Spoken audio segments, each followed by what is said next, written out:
مرتبہ چاہو، مٹا دو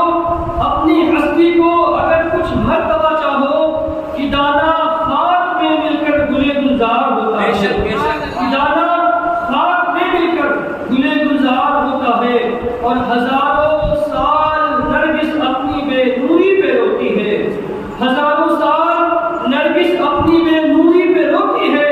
بڑی مشکل سے ہوتا ہے چمن میں دیدور پیدا، بڑی مشکل سے ہوتا ہے چمن میں دیدور پیدا۔ اور شاعر فرماتے ہیں کہ جب علم ہی نہیں پھر عمل کیا ہوگا، جب علم ہی نہیں تو پھر عمل کیا ہوگا، جس بیاباں میں شجر ہی نہیں تو پھل کیا ہوگا، جس بیاباں میں شجر ہی نہیں تو پھل کیا ہوگا۔ خطبہ مسکونہ کے بعد میں اس آیت کریمہ کی تلاوت کا سبق حاصل کیا۔ اللہ رب العزت قرآن کریم میں ارشاد فرماتا ہے قل هل يستوي الذين يعلمون والذين لا يعلمون۔ اللہ تبارک و تعالی اپنے محبوب کے ذریعے یہ لوگوں سے کہلوا رہا ہے۔ اللہ قرآن میں ارشاد فرماتا ہے تم فرما دو کیا برابر ہیں جاننے والے اور انجان لوگ؟ تو یقیناً ہرگز نہیں، بے شک علم روشنی ہے اور جہل تاریکی ہے، اور روشنی اور تاریکی کبھی بھی برابر نہیں ہو سکتے۔ بے شک بے شک۔ برادران میں اللہ تبارک و تعالی نے قرآن کریم میں ارشاد فرمایا قل هل يستوي الذين يعلمون والذين لا يعلمون۔ تم فرما دو کہ کیا برابر ہیں جاننے والے اور بے انجان لوگ؟ تو ہرگز نہیں، جاننے والے اور انجان لوگ ہرگز برابر نہیں ہو سکتے۔ آج اسی آیت کریمہ سے متعلق میں کچھ عرض کروں گا اور آپ حضرات بغور سماعت فرمائیں اور اس پر عمل بھی کرنے کی کوشش کریں۔ تو اللہ تبارک و تعالیٰ کے یہ فرمان قرآن کریم کی یہ آیت، اور دوسری طرف اللہ کے رسول نے ارشاد فرمایا طلب العلم فضیلۃ علی کل مسلم و مسلمہ، یعنی علم دین کا حاصل کرنا ہر مسلمان مرد اور عورت پر فرض ہے۔ اب آپ دیکھیں علم دین حاصل کرنا یہ واجب، سنت اور مستحب نہیں، بلکہ علم دین کا سیکھنا، علم دین کا حاصل کرنا فرض قرار دے دیا گیا۔ کیوں فرض قرار دے دیا گیا؟ کیونکہ علم کے بغیر انسان کی کوئی حیثیت ہی نہیں۔ جب انسان علم حاصل کرے گا تب وہ اپنے آپ کو پہچانے گا، اور جب انسان علم حاصل کرے گا تو علم ہی کے ذریعے انسان اپنے دین کو، اپنی شریعت کو جانے گا، اور جب انسان علم حاصل کرے گا تو انسان علم ہی کے ذریعے اپنے خدا کی وحدانیت کو پہچانے گا، اور انسان جب علم حاصل کرے گا تو علم ہی کے ذریعے اپنے نبی کی، اپنے رسول کی رسالت کو جانے گا، اور اللہ رسول کے مقام کو جانے گا، پہچانے گا اور مانے گا۔ اور انسان جب علم حاصل کرے گا تو اپنے والدین کے حقوق کو جانے گا، تب اس کی ادائیگی کر پائے گا۔ انسان جب علم حاصل کرے گا تو اپنے اولاد کے حقوق کو جانے گا، تب اس کی ادائیگی کر پائے گا۔ انسان جب علم حاصل کرے گا تو اپنے بیوی کے اور پڑوسیوں کے اور رشتہ داروں کے، دوست و احباب کے، سب کے حقوق کو جانے گا، تب جا کے ان کے حقوق کی ادائیگی کر پائے گا۔ اور ہمارے شریعت میں ہر ایک کا حق بیان کر دیا گیا ہے۔ والدین کے الگ حقوق ہیں، اولاد کے الگ ہیں، بیوی کے الگ ہیں، رشتہ داروں کے الگ ہیں، پڑوسیوں کے الگ ہیں، دوست و احباب کے الگ ہیں، سب کے حقوق بیان کر دیے گئے۔ تو انسان جب علم سیکھے گا، جب ان کے حقوق کو جانے گا، تبھی جا کر ان کے حقوق کی ادائیگی کر پائے گا، اور جب ان کی حقوق کی ادائیگی صحیح طریقے سے کرے گا تب اس کی پکڑ نہیں ہوگی۔ ورنہ اگر والدین کے حقوق کی ادائیگی نہ کر سکا، اولاد کے حقوق کی ادائیگی نہ کر سکا، پڑوسیوں کے حقوق کی ادائیگی نہ کر سکا، تو میدان محشر میں اس کی پکڑ ہوگی۔ تم نے والدین کا یہ حق تھا، تمہارے اوپر والدین کا یہ حق تھا، تم نے اسے ادا کیوں نہ کیا؟ تمہارے اوپر بیوی بچوں کی یہ حق تھے، تم نے اسے ادا کیوں نہ کیا؟ تمہارے اوپر پڑوسیوں کے، رشتہ داروں کے، دوست و احباب کے یہ سارے کے سارے حق تھے، تم نے کیوں نہ ادا کیا؟ تو اس وقت اگر بندہ یہ کہے کہ اے اللہ تبارک و تعالیٰ مجھے ان حقوق کے بارے میں کچھ علم نہیں تھا، میں نہیں جانتا تھا کہ میرے اوپر ان تمام لوگوں کے اتنے حقوق ہیں، تو اس وقت رب قدیر کی بارگاہ میں اس کا یہ کہنا کہ مجھے معلوم نہیں تھا، یعنی میرے پاس علم نہیں تھا، یہ قبول نہ کیا جائے گا اور اسے سزا دی جائے گی، جیسا کہ تھے اور اس کے بعد عدالت میں جا کر جج کے سامنے یہ کہے کہ میں نے مرڈر اس لیے کر دیا کیونکہ اس کی سزا مجھے معلوم نہیں تھی، میں نے اس کے لیے گھر میں چوری اس لیے کر دی کیونکہ اس کی سزا مجھے معلوم نہیں تھی، میں نے اس کو اس لیے مارا کیونکہ مجھے اس کی سزا نہیں معلوم تھی، تو آپ بتائیں کیا وہ آدمی یہ باتیں کہہ کر بری الذمہ ہو سکتا ہے؟ کیا وہ یہ کہہ کر کہ مجھے اس کی سزا معلوم نہیں تھی، مجھے نہیں معلوم تھا کہ یہ جرم ہے، مجھے نہیں معلوم تھا کہ یہ کرائم ہے، کیا وہ یہ چیزیں کہہ کر بچ سکتا ہے؟ نہیں، ہرگز نہیں بچ سکتا، بلکہ بیوقوف قرار دے دیا جائے گا کہ تو بیوقوف ہے، تو جو کرائم کرنے کے بعد اس طرح کی باتیں کرتا ہے کہ مجھے اس کی سزا کے بارے میں معلوم نہیں تھا، مجھے اس کے قانون کے بارے میں معلوم نہیں تھا۔ تو برادران ملت اسلامیہ، اسی طرح جب آپ علم نہیں حاصل کریں گے اور لوگوں کے حقوق نہیں ادا کریں گے، اپنی زندگی کو شریعت کے مطابق نہیں گزاریں گے، تو جب تک قیامت کے دن آپ سے سوال ہوگا تو آپ کا یہ عذر پیش کرنا، آپ کا یہ کہنا کہ ہمیں معلوم نہیں تھا، آپ کا یہ عذر قبول نہ کیا جائے گا، بلکہ آپ نے جس کے حقوق کی ادائیگی نہیں کی ہے اس کے مطابق آپ کو سزا دی جائے گی۔ یعنی بندے کے اوپر رب کے کیا حق ہیں، بندے کے اوپر اس کے رسول کے کیا حق ہیں، ہمارے نبی نے ہمیں کس بات کی تعلیم دی ہے، ہمارے اوپر ہمارے نبی کے کیا حق ہے، ہمارے اوپر ہمارے خدا جس نے ہماری تخلیق کی ہے، جس نے ہمیں پیدا کیا ہے، اس کے کیا حق ہے، ہمارے اوپر ہمارے والدین جنہوں نے ہمیں پیدا کر کے پال پوس کے بڑا کیا، ہمارے لیے دنیا کی ساری چیزیں مہیا کی، ضرورت کی ساری چیز ہمارے لیے لا کر رکھی، کیا ہم نے ان کے حق ادا کیے؟ تو ان ساری چیزوں کی میدان محشر میں پکڑ ہوگی۔ بات یہاں سے شروع ہوئی علم دین، تو جب بندہ علم دین حاصل کرے گا تبھی اسے اس بات کا پتہ چلے گا کہ اس کے اوپر کن کن لوگوں کا حق ہے۔ اور جب بندہ علم دین حاصل کرے گا تو بیوی کے حق ادا کریں گے، اور لوگوں کے، رشتہ داروں کے، دوست و احباب کے حقوق کا خیال رکھے گا۔ اسی طرح جب ایک عورت علم دین حاصل کرے گی تو اپنے گھر والوں کے، اپنے شوہر کے اور اپنے بچوں کا حقوق کا اسے علم ہوگا، اور اسی طرح وہ ان کی پرورش کرے گی۔ اور جب وہ عورت علم والی ہوگی تو اپنے اولاد، اپنے بچوں کی پرورش شریعت مطہرہ، شریعت مصطفیٰ کے مطابق کرے گی،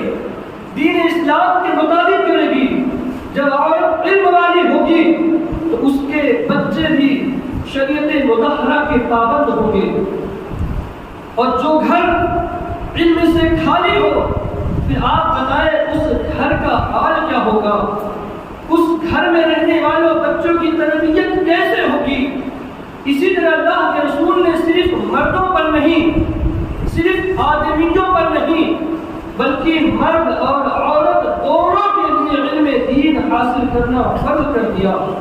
تاکہ دونوں علم حاصل کرے، تاکہ گھر کا ماحول بھی علم والا ہو اور باہر کا ماحول بھی علم والا ہو۔ اللہ کے رسول جب اس دنیا میں آپ تشریف لائے تو سارے مقاصد میں سے ایک مقصد یہ بھی تھا کہ اس دنیا سے جہل کی تاریکی کو دور کر دیا جائے اور اس دنیا کو علم کی روشنی سے منور کر دیا جائے۔ برادران ملت اسلامیہ کا قرآن جب نازل ہونا شروع ہوا تو غار حرا میں قرآن کی پہلی آیت اور اس کا لفظ اقرا سے نہیں شروع ہوا، جس کا مطلب، جس کا معنی، جس کا میننگ یہی ہے کہ پڑھیے۔ اور آپ بتائیں آج ہم اور آپ پڑھائی سے، علم سے کتنا دور ہے۔ ضروری نہیں کہ آپ بس عالم ہی بنیے، ضروری نہیں کہ آپ بس دنیاوی ایجوکیشن ہی حاصل کیجیے، بلکہ ضروری تو یہ ہے کہ عالم ہونے کے ساتھ ساتھ آپ دنیاوی علم بھی حاصل کریں،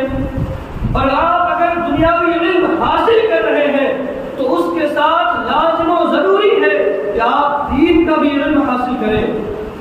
کیونکہ اگر کوئی بندہ عالم ہے، علم دین جانتا ہے، لیکن اگر وہ علم دنیا نہیں جانتا تو دنیاوی زندگی میں قدم قدم پر اسے مشکلیں پیش آئیں گی۔ اور اگر اسی طرح ایک بندہ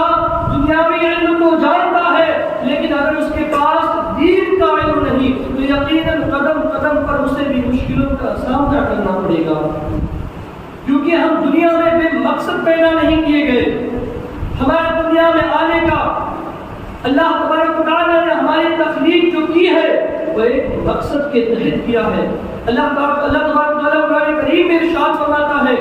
وَمَا خَلَقْتُ الْجِنَّ وَالْإِنسَ إِلَّا لِيَعْبُدُونَ، ہم نے انسانوں کو اور جناتوں کو اپنی عبادت کے لیے پیدا فرمایا۔ اب آپ بتائیں رب کی عبادت آپ کس طرح کریں گے جب آپ کے پاس علم نہیں ہوگا،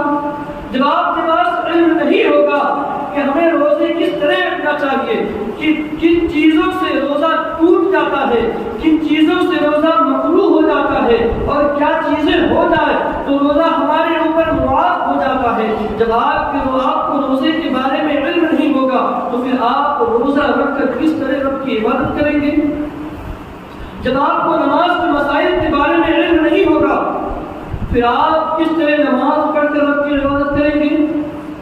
جب آپ کو حج کے بارے میں علم نہیں ہوگا تو آپ کس طرح حج کر کے رب کی عبادت کریں گے؟ جبکہ ہمارا پیدا ہونے، ہمارا دنیا میں آنے کا بس ایک ہی مقصد اصلی ہے،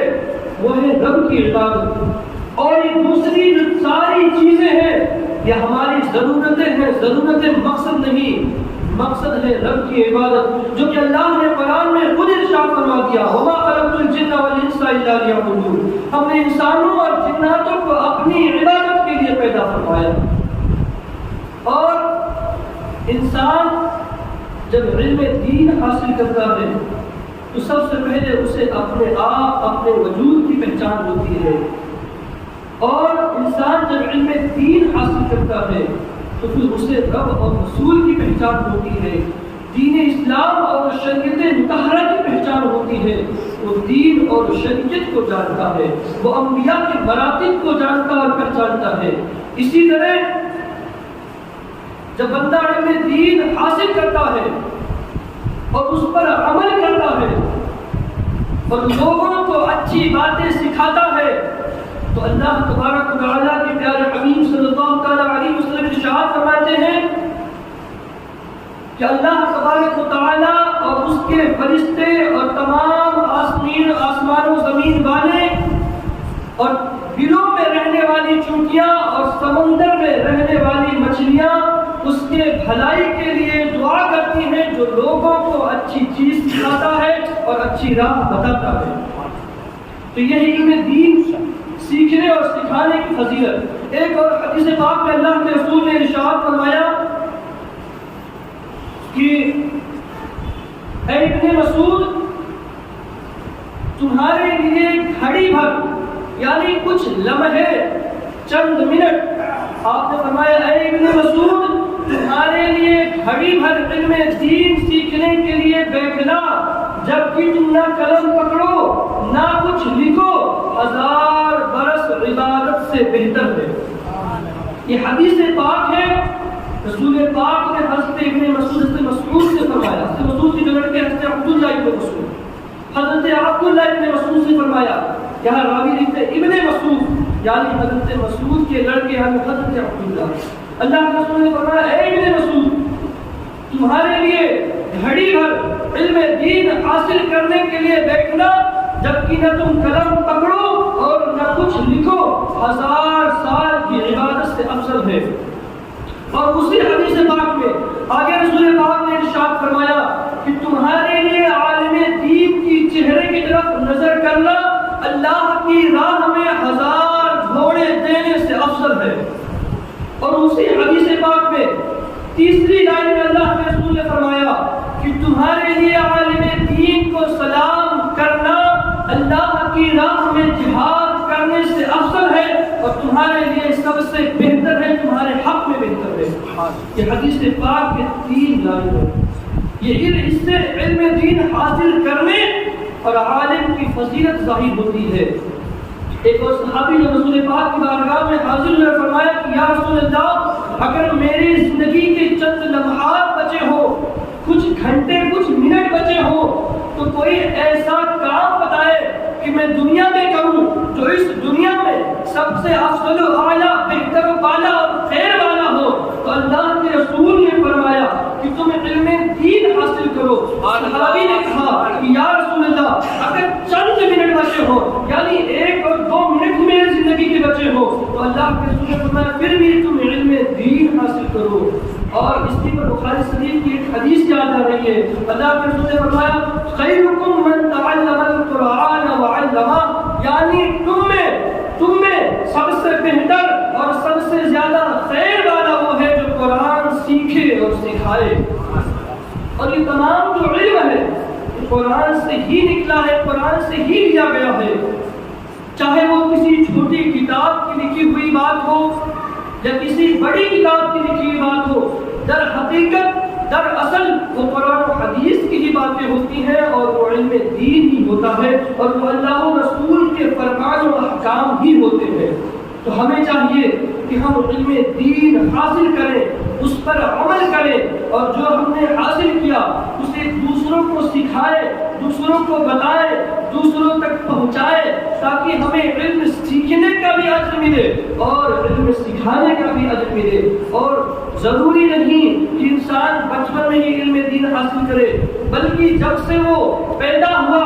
ہوش سنبھالا، جب سے اس کی یادداشت آئی، اس وقت سے لے کر قبر میں جانے یعنی اس کی موت تک جب وہ چاہے علم دین حاصل کرے، اور اگر اس نے نہ حاصل کیا تو اس وقت تک اس پر علم دین حاصل کرنا فرض ہے، جب تک وہ لوگوں کے حقوق نہ جان لے، یعنی جو اس کے اوپر جن لوگوں کا حق ہے، اگر وہ شادی شدہ ہے تو بیوی کے کیا حق ہے یہ جاننا اس کے لیے فرض ہے، اگر وہ بچوں والا ہے تو اولاد کی کیا حق ہے یہ جاننا اس کے اوپر فرض ہے، اگر وہ تاجر ہے، بزنس مین ہے تو بزنس کے کیا احکام ہے، شریعت نے بزنس کرنے کا کیا طریقہ بتایا ہے یہ جاننا اس کے لیے فرض ہے۔ اسی طرح وہ کسی بھی فیلڈ میں ہو، شریعت کے مطابق اس کے احکام کیا ہے یہ جاننا اس کے اوپر فرض ہے۔ حلال و حرام کی تمیز، کیا چیز حلال ہے کیا چیز حرام ہے یہ اس کے لیے جاننا فرض ہے۔ اور اگر وہ ان چیزوں کو نہیں جانے گا، ان کے احکام کو نہیں سیکھے گا، یعنی علم نہیں سیکھے گا، اس پر قیامت کے دن اس کی پکڑ ہوگی، اور علم نہ ہونے کی بنا پر وہ جو غلطیاں کرے گا، وہ جو بھول کرے گا، قیامت کے دن اس کی پکڑ ہوگی کہ علم دین حاصل کرنا فرض تھا، تم نے علم نہیں حاصل کیا، اور علم نہ ہونے کی بنیاد پر تم نے یہ غلطیاں کی، یہ خامیاں کی، تم نے ان کا حق مارا، اور اس حق مارنے کی وجہ سے قیامت کے دن اس کا پکڑ ہوگا۔ اللہ رب العزت ہمیں اور آپ کو کہنے اور سننے سے زیادہ عمل کی توفیق عطا فرمائے، اور دین اسلام اور شریعت مطہرہ پر سچے دل سے کارگر رہنے کی توفیق عطا فرمائے۔ اللہ اور ایک ضروری اعلان